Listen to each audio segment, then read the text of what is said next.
Naam, habari za jioni mtazamaji wa Channel 10 Plus popote pale ulipo. Ni matumaini yangu umeshinda salama. Karibu kwenye taarifa yetu ya habari ya kutwa nzima leo hapa Channel 10 Plus. Mimi ni Fatma Hassan, karibu. Rais wa Jamhuri ya Muungano wa Tanzania Dr. Samia Suluhu Hassan amepokea taarifa za tume mbili zilizoundwa kufanya tathmini ya matumizi ya ardhi na zoezi la uhamaji wa hiari kwa wananchi katika eneo la hifadhi Ngorongoro, huku akisisitiza umuhimu wa kuimarisha uhifadhi sambamba na kulinda maslahi ya wananchi. Kutoka Dodoma, mwandishi wetu Roda Simba ana taarifa kamili. Akizungumza wakati wa hafla ya kupokea taarifa hizo, Rais Dr. Samia Suluhu Hassan amesema serikali itaendelea kuchukua hatua kuhakikisha uhifadhi unadumishwa, huku akimwagiza Katibu Mkuu Kiongozi kuongoza uratibu wa utekelezaji wa mapendekezo ya tume hizo kupitia ofisi ya Waziri Mkuu. Serikali imepokea mapendekezo yaliyowasilishwa na tume, itafanyia kazi ipasavyo. Kwa mantiki hiyo, ninaielekeza kama tume mojawapo ilivyopendekeza kwamba ofisi ya Waziri Mkuu isimamie utekelezaji wa mapendekezo haya. Sasa nami nimwelekeze Katibu Mkuu Kiongozi pamoja na Waziri Mkuu kuratibu utekelezaji wa mapendekezo haya na kuhakikisha kwamba yale yote rasilimali zinazotakiwa kwenye utekelezaji wa mapendekezo haya zinapatikana. Akiwasilisha taarifa ya tume ya tathmini ya matumizi ya ardhi katika eneo la hifadhi ya Ngorongoro, mwenyekiti wa tume hiyo Dr. Gerald Ndika ametoa mapendekezo kadhaa ikiwemo huduma za jamii kuendelea katika hifadhi ya Ngorongoro, huku mwenyekiti wa tume ya tathmini ya zoezi la uhamaji wa hiari Mhandisi Musa Iyombe akishauri serikali washirikishe wananchi wa Ngorongoro katika zoezi la kuhama. Tume inapendekeza kuwa mosi, uhusiano wa Baraza la Wafugaji na mamlaka ya usimamizi wa eneo hili la hifadhi uimarishwe. Wakati serikali inaendelea na kuweka utaratibu wa kuboresha uhifadhi na ustawi wa jamii nje ya eneo la hifadhi, huduma za jamii ziendelee kutolewa ikiwemo ukarabati na uboreshaji wa miundombinu. Mojawapo ya masuala yaliyosababisha zoezi la uhamaji wa hiari kusuasua ni kubadilika kwa mwongozo ulioruhusu kutoa motisha kwa baadhi ya kaya zilizohama awamu ya kwanza na zilizohama awamu ya pili. Naye naibu waziri wa ardhi Bwana Kaspa Muya na mjumbe anayeshughulikia masuala ya ardhi kutoka Ngorongoro Bwana James Molel wanaeleza namna walivyopokea ripoti hiyo. Imetupa uelewa wa kutosha kuona kuwa kipande chetu cha ardhi ambacho kipo ndani ya Jamhuri ya Muungano wa Tanzania akiongezeki. Kwa hiyo dhana ya kupanga, kupima na kutumia ardhi ndio nimeiona hivi leo imeelezwa vizuri sana kwa Watanzania. Tunachosisitiza ni kwamba serikali ikafanyie kazi, ihakikishe inawahusisha wahusika, ihakikishe mfano Baraza la Wafugaji linarudi, ihakikishe masuala ya kuwatambua watu walioko pale yanafanyika kwa wakati mwafaka. Ripoti hizi zinakwenda kufungua ukurasa mpya wa maendeleo endelevu kwa hifadhi ya taifa ya Ngorongoro na wakazi wa eneo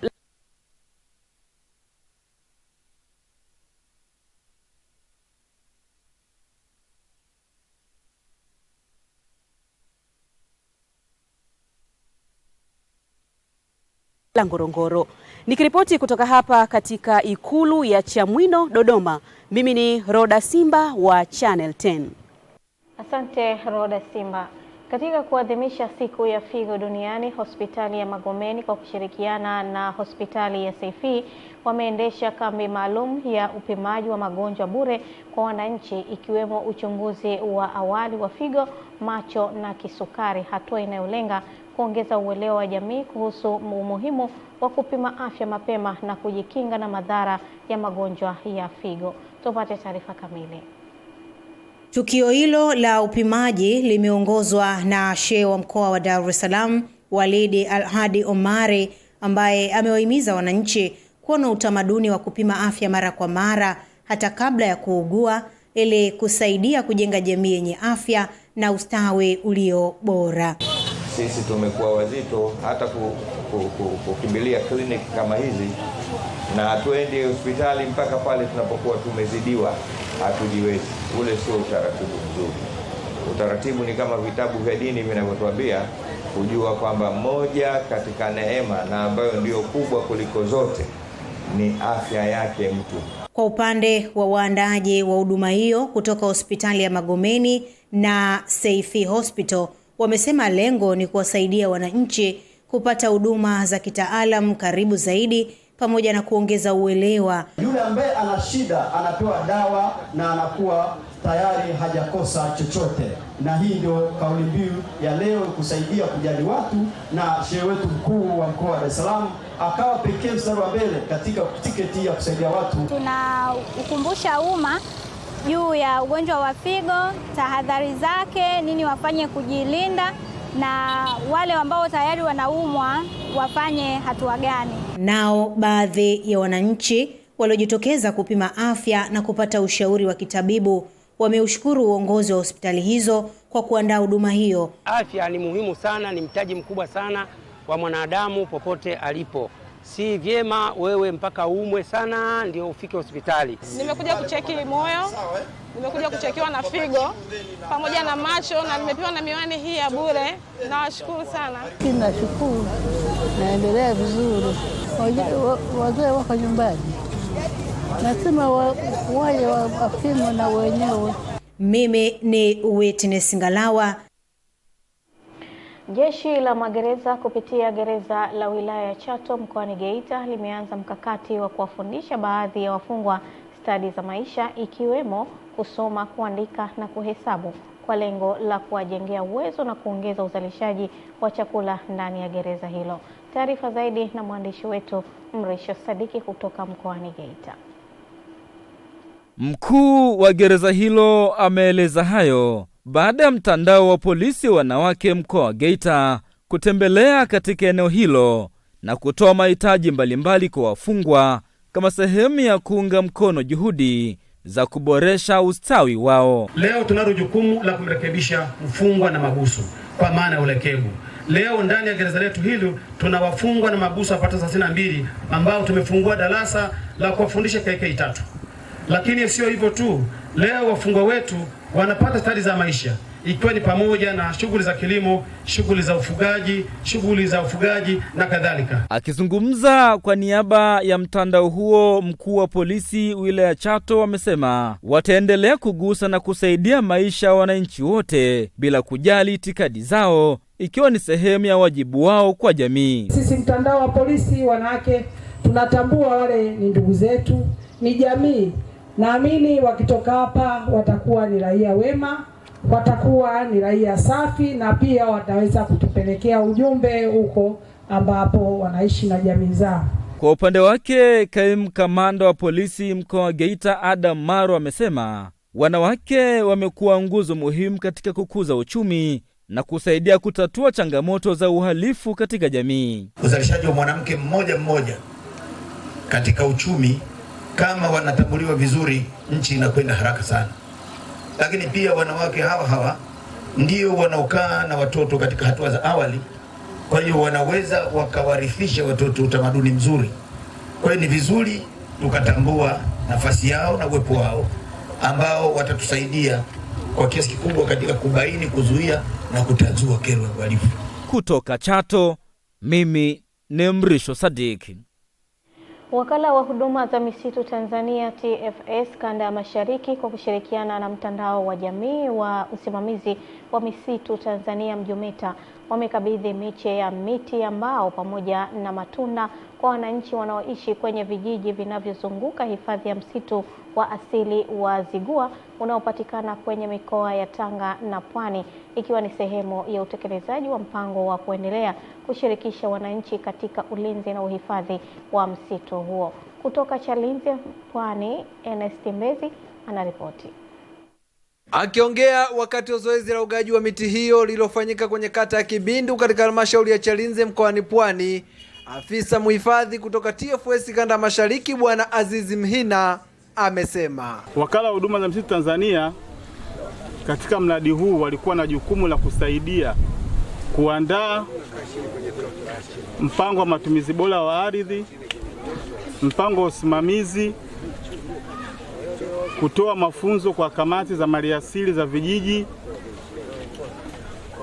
kuandaa bylaws pamoja na kusaidia katika uzalishaji wa miti ya asili pamoja ya matunda kwa ajili ya kusaidia jamii inayozunguka hifadhi ya mazingira asilia Uzigua. Kwa upande wake, mratibu wa zoezi hilo kutoka mtandao wa jamii wa uhifadhi wa misitu ya asili Tanzania MJUMITA, Bwana Benedict Minja, anaelezea zoezi hilo la upandaji wa miti. Moja ya shughuli mbadala ya kipato iliyopendekezwa na wanajamii wenyewe ni kuanzisha bustani ya miche ya miti kwa ajili ya matunda na kwa ajili ya mbao. Lakini kufikia leo tunapoongea hapa, jumla ya miche mnayoiona huku ni tayari ni miche 23,915. Kwa miche hii ni ya matunda lakini pamoja na miche ya mbao. Hii miche tutagawa bure kwa wanajamii na watapanda kwenye mashamba yao na mingine tutapanda kwenye maeneo ya misitu ya vijiji. Akiongea kwa niaba ya wananchi wa vijiji hivyo, diwani wa kata ya Kibindu ambaye pia ni makamu mwenyekiti wa halmashauri ya Chalinze, Bwana Ramadhani Mkufya, anataja vijiji vitakavyonufaika na mpango huo. TFS wanafanya kazi nzuri kushirikiana na MJUMITA. Walinieleza tunapanda miti katika halmashauri ya Chalinze, tarafa ya kwa Ruhombo, kata ya Kibindu ambayo kata iko kwangu. Leo nimekabidhiwa miche hii na inagawiwa bure. Hii miti itanufaisha wananchi wa kijiji cha Kibindu, kwa Mduma, kwa Msanja, Kimange na kwa Ruhombo. Kutoka Chalinze mkoani Pwani, mimi ni Ernest Mbez, Channel 10. Zaidi ya shilingi milioni 580 zimetolewa na halmashauri ya wilaya ya Ilemela mkoani Mwanza kujenga shule mpya ya sekondari ya Kahasa wilayani Ilemela mkoani Mwanza. Tupate taarifa zaidi kutoka kwake Kisa Mwaipiana. Mradi huu ambao ulianza kutekelezwa tarehe 18 Januari mwaka 2025 umefikia asilimia 68 ya maendeleo ya ujenzi, ukilenga kusogeza huduma elimu karibu na wanafunzi wa Ilemela ambao hapo awali walikuwa wakitembea umbali mrefu kupata elimu ya sekondari.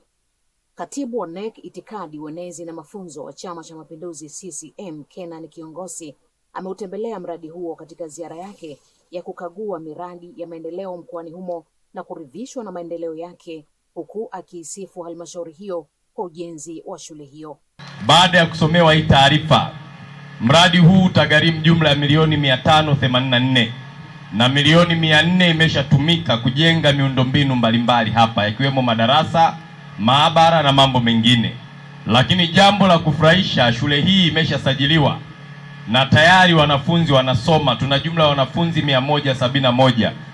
Kwa hiyo serikali yenu itaendelea kuleta huduma bora za elimu ili muweze kusoma na mje kutumikia taifa letu. Wajibu wenu, someni kwa bidii. Lakini hapa tumeambiwa tuna walimu 13 ambao walimu wa kiume ni 7 na wa kike ni 6. Sasa tuna wajibu bado ya kuongeza idadi ya walimu hapa. Pia Kenan Kiongosi akatembelea na kufanya vikao katika mashina mawili ya chama yaliyoko katika wilaya za Ilemela na Nyamagana, likiwemo shina namba 15 la tawi la Mbugani, na kuzungumza na wanachama wa CCM pamoja na wananchi. Na sisi tunaamini uhai wa chama ni shina. Bila shina hakuna chama. Na wenzetu wanasema wa vyama vingine kwamba CCM inashindaje. Sisi tunashinda kwa sababu tuna watu, na watu wenyewe ndo hawa kwenye mashina. Ukipiga mkoa mzima wa Mwanza una mashina 11,000. Hapa ukihesabia watu walioko hapa wanazidi 500. Uongo kweli? Sasa ukichukua 500 mara 11,000 unapata watu milioni kadhaa, sio? Sasa hao ndo wanaokipa kula Chama cha Mapinduzi. Changamoto katika shina letu kama ifuatavyo.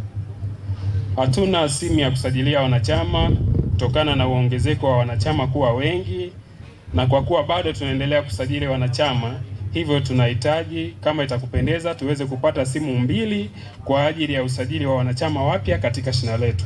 Shina langu lina wanachama 476. Ni shina kubwa, limezidi idadi ya wanachama wanaotakiwa kuwa kwenye shina. Ombi langu, ndugu mgeni rasmi, ikikupendeza, kulipandisha shina letu kuwa ngazi ya tawi. Mwenyekiti mchapakazi. Huyo anaitwa Dr. Samia Suluhu nani?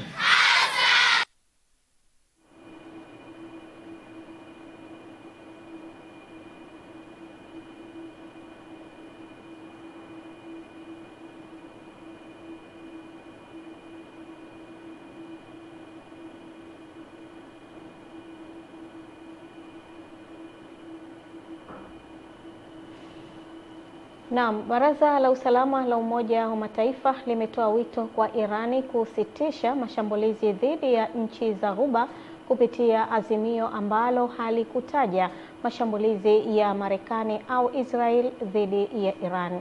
Azimio hilo limepitishwa kwa kura 13 huko nchi mbili zikijizuia na kutaka kusitisha mara moja kwa mashambulizi yote yanayofanywa na Iran dhidi ya Bahrain, Kuwait, Oman, Qatar, Saudi Arabia, Umoja wa Falme za Kiarabu na Jordan. Pia limelaani hatua au vitisho vyovyote vinavyofanywa na Teherani vinavyolenga kufunga au kuzuia safari za meli za kimataifa kupitia mlango bahari wa Hormuz, ikiwa ni baada ya meli ya mizigo iliyokuwa na bendera ya Thailand kushambuliwa na Iran baada ya kupita katika mlango huo na kusababisha balozi wa Bangkok kulaani shambulio hilo. Balozi wa Iran Amir Said Iravani amesema kupitishwa kwa azimio hilo ni matumizi mabaya ya wazi ya mamlaka ya Baraza la Usalama kwa ajili ya kulinda maslahi ya kisiasa ya Marekani na Israel. Mkuu wa mkoa wa Iringa Harry James amewataka watumishi wa umma wa kada mbalimbali ambao wamepata ajira mkoani humo kuzingatia misingi ya sheria za nchi, taratibu na miongozo ya taaluma kama sehemu ya utekelezaji wa takwa la utawala bora, hatua ambayo itawajengea uwezo wa kuboresha utendaji kazi na utoaji wa huduma kwa wananchi. Amesema hayo wakati akizungumza na watumishi wa umma wapya 603 waliopata ajira katika taasisi mbalimbali za serikali mkoani humo. Clement Sanga ana undani wa taarifa hii. Amesema watumishi wa umma wanaotekeleza majukumu yao kwa kuzingatia misingi ya utawala bora wanayo nafasi kubwa ya kuwa wawakilishi wazuri wa serikali kwa wananchi, huku pia wakiwa sehemu ya suluhisho la migogoro mbalimbali inayojitokeza katika jamii kupitia usimamizi wa haki, uwajibikaji na utoaji wa huduma kwa kuzingatia sheria na taratibu zilizowekwa. Jamhuri ya Muungano wa Tanzania kama taifa tunaongozwa kwa mujibu wa katiba, sheria, kanuni, taratibu, miongozo, maelekezo ya viongozi yasiyokinzana na utawala wa sheria, mahitaji ya mazingira na wakati. Haya ndiyo mambo yanayotubeba kwenye utumishi wao. Kwa unapokwenda kule kuwahudumia wananchi, usiseme wala usitende jambo ambalo ni kinyume cha katiba, ni kinyume cha sheria, ni kinyume cha taratibu, ni kinyume cha kanuni, ni kinyume cha miongozo yake ya kitaaluma, ni kinyume cha mahitaji ya wananchi ya kimazingira na ya wakati. Ukifanya jambo lolote kinyume cha mambo haya, hakuna namna utawazuia wananchi kuresist juu yako ama juu ya maamuzi ama utendaji wako. Naye mkurugenzi mtendaji wa halmashauri ya Mafinga mji Federica Myovela amesema serikali imeajiri watumishi wengi katika halmashauri hiyo, hatua ambayo itasaidia kwa kiasi kikubwa kuboresha utendaji wa kazi, kupunguza upungufu wa watumishi pamoja na kuongeza ufanisi katika utoaji wa huduma kwa wananchi. Mwaka jana 2025 kuanzia Juni hadi Disemba tulipata watumishi 157. Lakini hii Januari tumepata watumishi 81 wakiwemo afya 46 na 29 elimu. Lakini watatu kama alivyosema wako kwenye huduma nyingine hizi za kule watoto wenye mahitaji maalum kule Makalala. Mafundisho na jinsi ambavyo umetupa semina hii, kwangu binafsi imenipa moyo wa kwenda kufanya kazi kwa bidii zaidi nilivyokuwa nafanya. Clement Sanga, Channel 10, Iringa. Raia wa Kongo Brazzaville wanatarajia Jumapili ya wiki hii kumchagua rais, huku kiongozi wa sasa Denis Sassou Nguesso mwenye umri wa miaka 82 akiwania kwa muhula wa 5 akipambana na wapinzani wengine 6.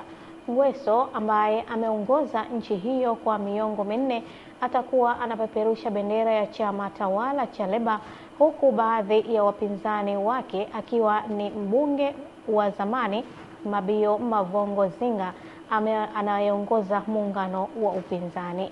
Wadadisi wanasema upinzani hauna nafasi kubwa kwenye uchaguzi huo kwa kuwa chama tawala kimekuwa kikidhibiti uongozi wa nchi kwa kutumia vitisho na kufifisha upinzani, huku wapinzani wawili kati ya 6 hao wanasemekana kuhususia kura ya Jumapili. Wananchi wa kijiji cha Tuliani kilichopo wilayani Handeni mkoani Tanga, ambao wanalazimika kutembea umbali mrefu kufuata huduma za afya, hali ambayo imekuwa ikisababisha vifo kwa baadhi ya akina mama wajawazito pamoja na watoto wachanga wanaoondokana na changamoto hiyo baada ya serikali kutoa shilingi milioni 50 kwa ajili ya ukamilishaji wa ujenzi wa zahanati ya kijiji hicho. Kutoka Handeni, Ernest Mbezi anaripoti. Baadhi ya wananchi wa kijiji hicho wanaelezea changamoto hiyo na matarajio yao pindi zahanati hiyo ambayo ujenzi wake ulianza kwa nguvu za wananchi utakapokamilika na kuanza kutoa huduma. Adha ni kubwa kwa sababu moja, kutoka hapa wengine wanazalia njiani. Wakati mwingine hata vifo vinatokea kwa mama wajawazito. Tungeomba tu Mungu atufanyie wepesi zahanati yetu ishe salama, maana tunateseka kutoka hapa kwenda Mumbwi kama kilomita 4. Sasa mtu kama kakatwa na uchungu hapo, mtoe hapa uende Mumbwi. Mradi huu utawanufaisha wananchi kwa kurahisisha upatikanaji wa huduma za afya, punguza vifo vya watoto wachanga kwa kuwapatia huduma za kliniki. Licha ya afisa mtendaji wa kijiji hicho cha Tuliani kueleza manufaa ya zahanati hiyo ambayo ujenzi wake umefikia 75% ya utekelezaji, lakini kamati ya siasa ya wilaya Handeni ambayo imetembelea na kukagua mradi huo haijaridhishwa na matumizi ya fedha zilizotolewa na serikali kwa ajili ya ukamilishaji wa zahanati hiyo. Jambo linapaswa kufanywa uchunguzi ili tujiridhishe na hesabu hizi ambazo tunaziona hapa. Mimi na kamati yangu ya siasa siridhiki na hizi hesabu ambazo naziona hapa kwenye taarifa yenu. Wakati huo huo, kamati hiyo imetembelea na kukagua ujenzi wa majengo mapya zahanati ya kijiji cha Kwa Msisi ambayo inatarajia kupandishwa hadhi na kuwa kituo cha afya, ambapo kamati hiyo imeridhishwa na maendeleo ya mradi huo. Kazi ni kubwa imefanyika na tunaomba muongezo uzalendo kusoma hii miradi. Kutoka wilayani Handeni mkoani Tanga, mimi ni Ernest Mbezi, Channel 10. Mwenyekiti wa Chama cha Mapinduzi CCM mkoa wa Tanga, Rajabu Abdalla, ameshauri watumishi wa serikali kuishi karibu na maeneo yao ya kazi wanapohitajika kuhudumia wananchi nyakati za dharura waweze kupatikana kwa wakati. Taarifa zaidi na Raya Kipingo.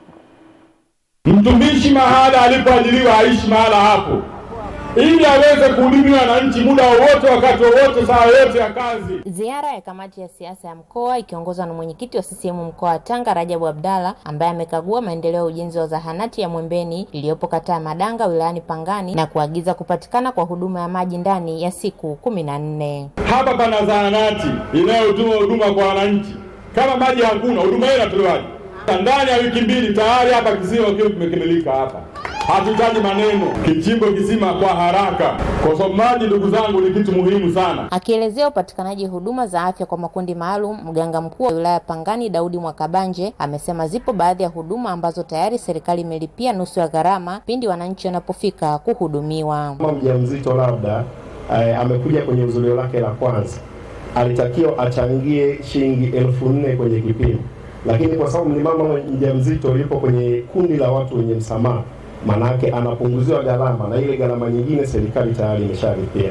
Tarehe 28 mwezi wa 8 2025 tulipokea kibali kutoka TAMISEMI kilichoturuhusu kutumia fedha hii kwa ajili ya kukamilisha ujenzi wa zahanati sambamba na ujenzi wa nyumba ya watumishi 3-in-1. Sasa hivi wamama wengi hapa kijijini tumebeba ujauzito. Mimi mwenyewe pia hapa nilipo kuanzia sasa hivi ni mjamzito. Na mafanikio yangu makubwa kujifungulia katika zahanati hii. Kubwa tu tunaliomba kwa sasa hivi azidi kutuongezea vifaa. Aidha, mwenyekiti wa CCM mkoa wa Tanga, Rajabu Abdalla, amekabidhi kiasi cha shilingi milioni 10 kwa ajili ya kukamilisha ujenzi wa soko la Mnyongeni ambalo lilianza kujengwa mwaka 2016. Kutoka Tanga, Raya Kipingu, Channel 10. Serikali kwa kushirikiana na shirika la ASPA linalojishughulisha na kutetea ustawi wa mnyama kazi yaani punda lenye makao makuu mkoani Arusha imeendelea kuchukua hatua za kukabiliana na vitendo vya utoroshaji wa punda kwenda nchi za jirani, huku wananchi wakihimizwa kuwa mstari wa mbele kutoa taarifa wanapobaini vitendo hivyo. Tupate taarifa zaidi. Hayo yamebainishwa na mkurugenzi wa shirika hilo akiwa mkoani Geita mara baada ya kumalizika kwa semina iliyowakutanisha waandishi wa habari wa Geita iliyolenga kuongeza uelewa kuhusu umuhimu wa kulinda na kutunza mnyamakazi punda. Kwa kushirikiana na wadau mbalimbali, ZVC, Wizara ya Mifugo, Polisi, STPU, sisi wenyewe wadau wa mifugo, mashirika MASPA na watu mbalimbali, waandishi wa habari, wanajamii kwa ujumla, basi tunapigana kwa nguvu zote kupambana hii biashara haramu. Amesema semina hiyo imejikita kuangazia namna punda anavyochangia katika kufanikisha malengo ya maendeleo endelevu, ambapo mnyama huyo anatajwa kuchangia kufikia malengo 7 kati ya 17, hususani lengo namba 1 linalolenga kutokomeza umaskini. Lakini yote yanafanya na punda katika kumweka mtu hapa duniani. 1, kumpa chakula; 2, kumpa pa kulala; 3, kumpa afya njema. Punda wanaofanya zile kazi za kule mgodini wanapata vidonda, wanafanya kazi muda mrefu, wanazidiwa na ule uzito wa ile mizigo. Kwa hiyo ni muhimu sana kwa punda waweze kuangaliwa. Kwa kupitia elimu niliyoipata kwa siku ya leo, nitakwenda kuifanyia kazi ndani ya jamii ili kuhakikisha jamii inajengewa uelewa wa pamoja. Punda huwa wanapitia vitu ambavyo hawastahili kupitia. Yaani tumeona kwamba punda ndo mnyama ambaye anastahili kuteswa, kupata shida bila kupigwa. Punda hawezi kwenda, lakini kumbe sio hivyo. Kutoka Geita, mimi ni Mrisho Sadik. Asante Mrisho Sadiki kwa taarifa hiyo, na taarifa yake inatupa nafasi sasa kwenda kuziangaza habari za biashara na uchumi.